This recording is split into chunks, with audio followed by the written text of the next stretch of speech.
I came to Haiti today to meet with Prime Minister Kony, the Transitional Presidential Council, other political and security leaders, to advance our shared commitment to a secure and democratic Haiti.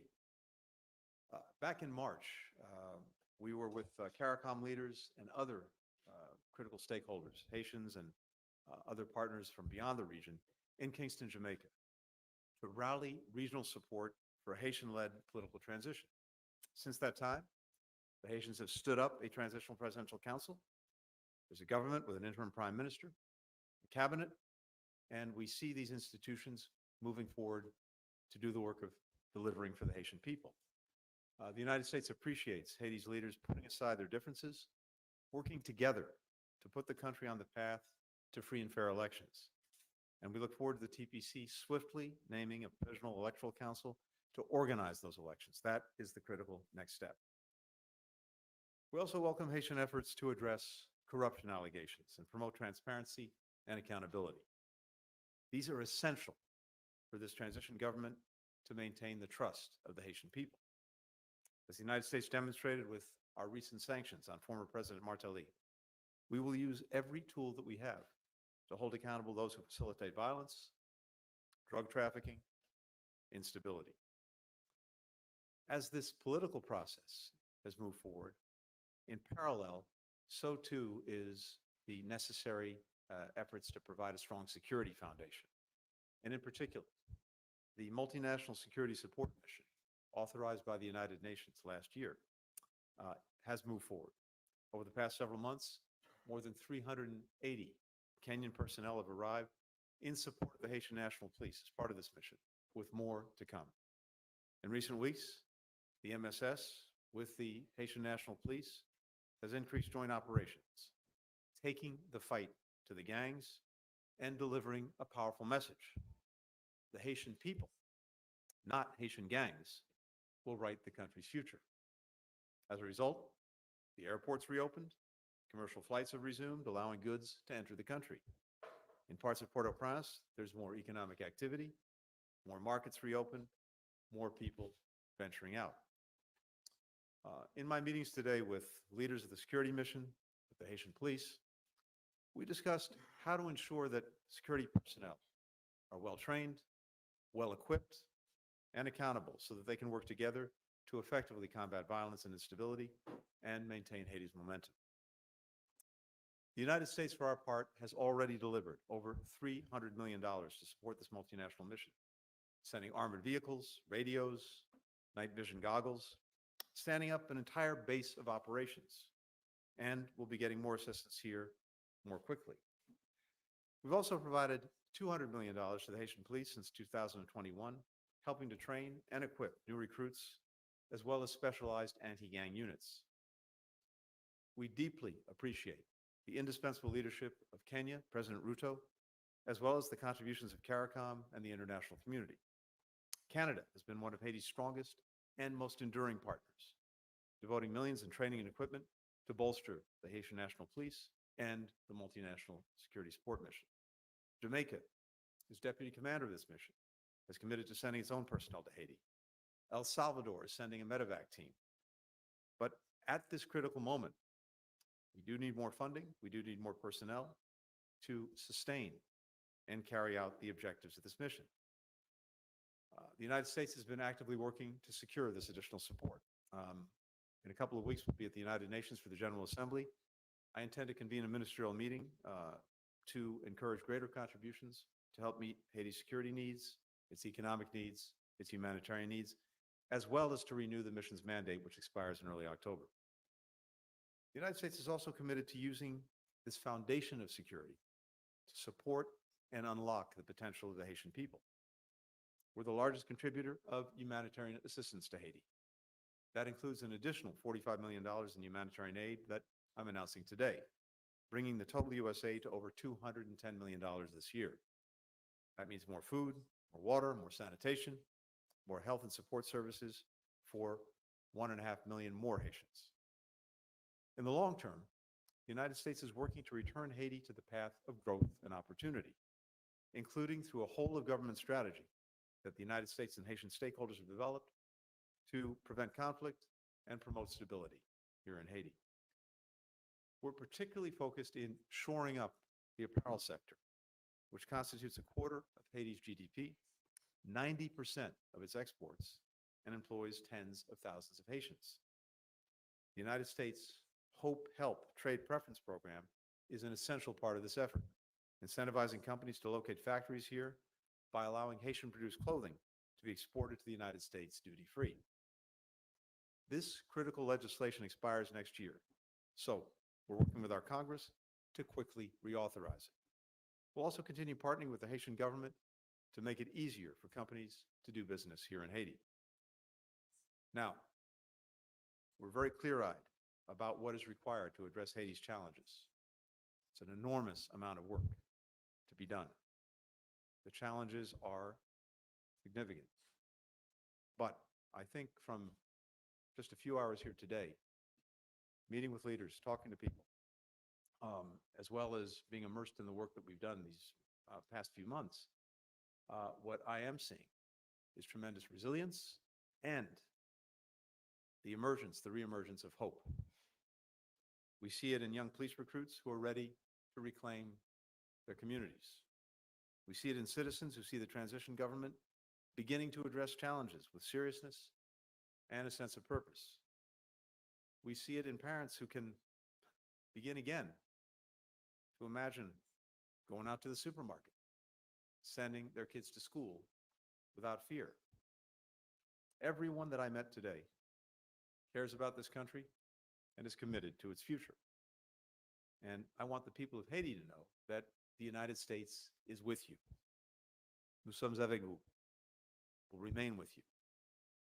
And many other countries are as well. So I think we've seen a good start to moving Haiti forward, but much remains to be done. We're determined to continue. We're determined to help the Haitian people write the future that they deserve. The first question goes to Rothschild. La première est de Rothschild François, Secretary of State, Antony Blinken. You just announced new humanitarian help to Haiti. Humanitarian assistance is important, but the country also needs investments that are important for economic growth and the creation of jobs and rich wealth in Haiti.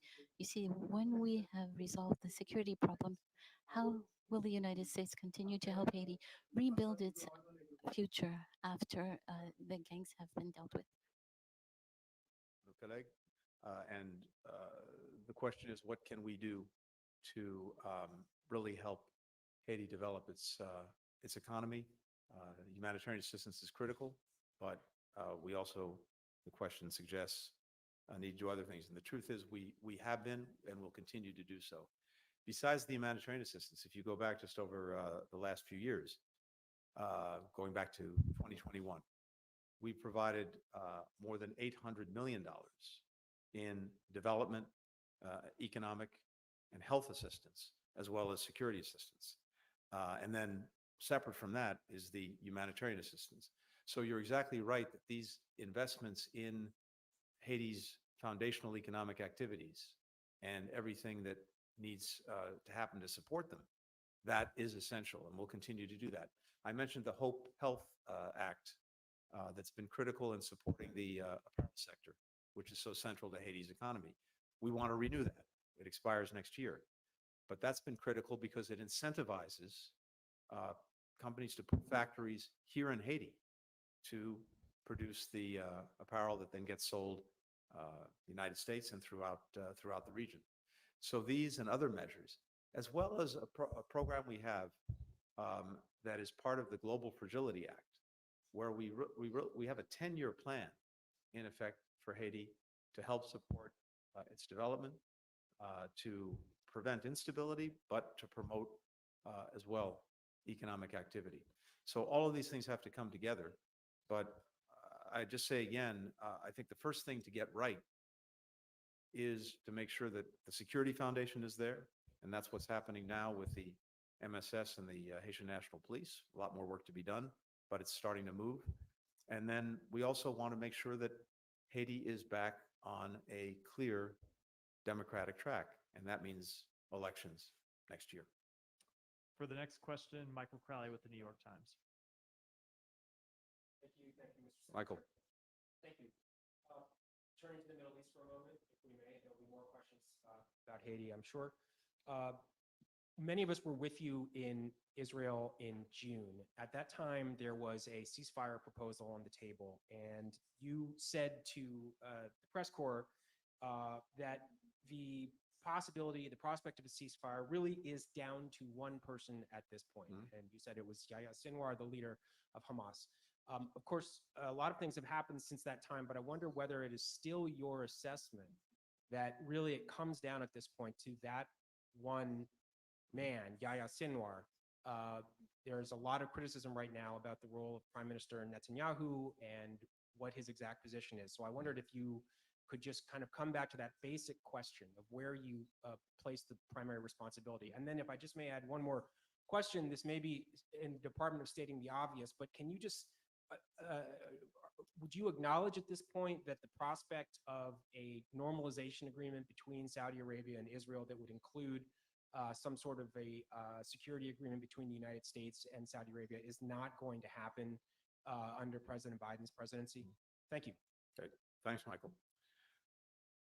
So you're right that that's exactly what I said in June, and you're also right that since then there have been intervening events, and I think that only underscores something truly essential, which is that as close as we have gotten, and as close as I believe we are to getting a ceasefire agreement, every day that goes by where it is not finalized and the parties don't say yes, period, is a day in which something else happens. And there is an intervening event, which simply pushes things off and runs the risk of derailing what is a pretty fragile apple cart. So the experience that we've had over the last couple of months, where there's been extraordinary work done to get a framework agreement that both parties signed on to, then to work to fill in some of the gaps because the framework agreement doesn't have every detail in it. That remain to be negotiated, things that need to be implemented. We've been doing that work, and I think based on what I've seen, 90% is agreed. But there are a few critical issues that remain where we need to be able to get agreement, and they really go to how certain aspects of the agreement would be implemented. And I think much of this has been discussed in recent days, including the Philadelphia corridor, including some of the how hostages and prisoners are exchanged. So that remains, but pretty much everything else is there. So at this point, it seems to me that it's really incumbent on both parties to get to yes on these remaining issues. And we're in very active discussions with, first of all, with our partners in this effort, Egypt and Qatar. And I expect in the coming days, we will share with Israel, and they'll share with Hamas our thoughts, the three of us, on exactly how to resolve the remaining outstanding questions. And then it will be time really for the parties to decide yes or no, and then we'll see. As to normalization, Saudi Arabia. No, I don't agree with the premise of the question, or at least the statement that it's no longer possible. Now, it's very clear to me from my conversations with Israelis, with Saudis, that both very much would like to pursue this. But there are a couple of requirements for that to happen. Number one is calm in Gaza. So this ceasefire is an essential prerequisite to being able to move forward with normalization. Second, as we've discussed, is a credible pathway for a Palestinian state. A lot of work would have to go into that. But given all the work that we've done, the United States has done, with Saudi Arabia over the last year in terms of what would be required between us, given the fact that both Israel and Saudi Arabia, in conversations with us, have expressed clearly that this is something I'd like to pursue. I think if we can get a ceasefire in Gaza, there remains an opportunity through the balance of this administration to move forward on normalization. Sheila Lewis Joseph with Radio Metropole. Madame Joseph, pardon. Hello, Secretary of State. With the will to transform the MSS in Haiti into a peacekeeping mission, will this not encounter opposition from Russia and China, who have the right to veto? And what will happen after October 2nd, 2024? Now I will answer. First, I think it's important to note that the entire UN Security Council got behind the multinational security support mission. And I think it's because it was clear that that mission is important to the people of Haiti and to the future of this country. It's important to countries throughout the region. And we even see countries well beyond the region making clear the importance that they attach to the mission because they know that restoring security here, taking the streets back from the gangs, is critical. So given that, it seems to me the world, including the countries you mentioned, have already demonstrated support. The mission itself needs to be renewed, and that's what we're working on right now.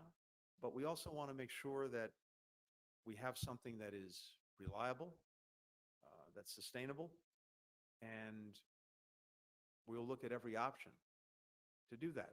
So a peacekeeping operation would be one such option. I think there are others. We just want to make sure that we have a way to move forward, first renewing the mission, and then making sure we have a way to make it sustainable for the future, because this is going to take some time. The ultimate objective is this, though. It's not an indefinite endeavor. The entire purpose of the mission is first and foremost to regain control from the gangs, but then to enable Haitian institutions, particularly the Haitian National Police, to take this on for themselves. The point is not to have an indefinite international mission here. The point is to help our Haitian colleagues stand strongly on their own 2 feet and to be able to carry this on. But to get to that point, we need some time. So we'll look at the best way to make sure we can sustain this effort.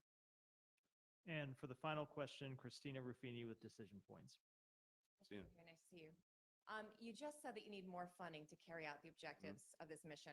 Why do you think you're not seeing financial commitments from other regional allies like Brazil or Mexico? What do they say to you when you try to engage them on this issue? I know you mentioned you're going to bring it up at the UN. Does the U.S. support an expanded multinational UN peacekeeping mission, or do you think the MSS, where you just were, is sufficient? And based on what you heard today and what we've been discussing, do you think Haiti will be on track to be able to hold elections next year? And if I may, your schedule's been pretty grueling the last year. You've got a young family. If Democrats win in November and you're asked, do you stay on or is it time for a break? Thank you, sir. Thanks, Christina. So, look, there are different kinds of support, each of which is essential. There's money, there's equipment, there's personnel. And we have a number of countries that have already stood up in one or more of those areas to support Haiti and to support the MSS. And I went through a number of them just a short while ago. But we also, I think, want to make sure that the mission has the resources that it needs to do the job as effectively as possible. And so we're looking at additional personnel contributions. Kenya will be coming forward with more, but other countries, some have already agreed to do that. There are others that we want to see if they're willing to participate. Making sure that the financial support is there, including to pay the salaries of the people who are engaged in these missions, that's critical. We have some money in the bank to do that, including through the UN fund that's been established. But as we're projecting out and as we're looking at growing the MSS mission itself, We also have to figure out what's going to be required to pay for that. And I think we're going to need more funding to do that. That's exactly why I'm bringing together colleagues at the UN General Assembly on the margins of that, just to make sure that we are properly resourcing. Now, I think the other thing is success breeds success. So countries are looking at what's happening right now in Haiti. They're looking at what's happened over the last few months. They're looking at the start of this multinational security support mission and whether it's getting results. And I think what they're seeing is it is. Now, again, I'm very clear-eyed about this. This is hard stuff. But we've already seen, thanks to the work of the MSS with supporting the HNP, the Haitian National Police, the airport taken back and reopened, the main hospital in Port-au-Prince taken back, some neighborhoods where there's now economic activity again. And what I heard today, talking to the leaders of the Haitian National Police and the MSS, is a clear plan for what they'll do next. And I think that's going to build on itself. That, in turn, will attract more support. And I hope that by the time, for example, we get to the UN in about 2.5 weeks, there'll be a record of initial success, as well as, again, this plan for going forward, and that will bring in more support. As to my own future, all I'm looking at right now is the balance of this administration in January. And I can tell you from having spent some time over the last week on a bit of a break with my kids, I will relish having a lot more time with them. Thank you all. Thank you. Thanks, everyone.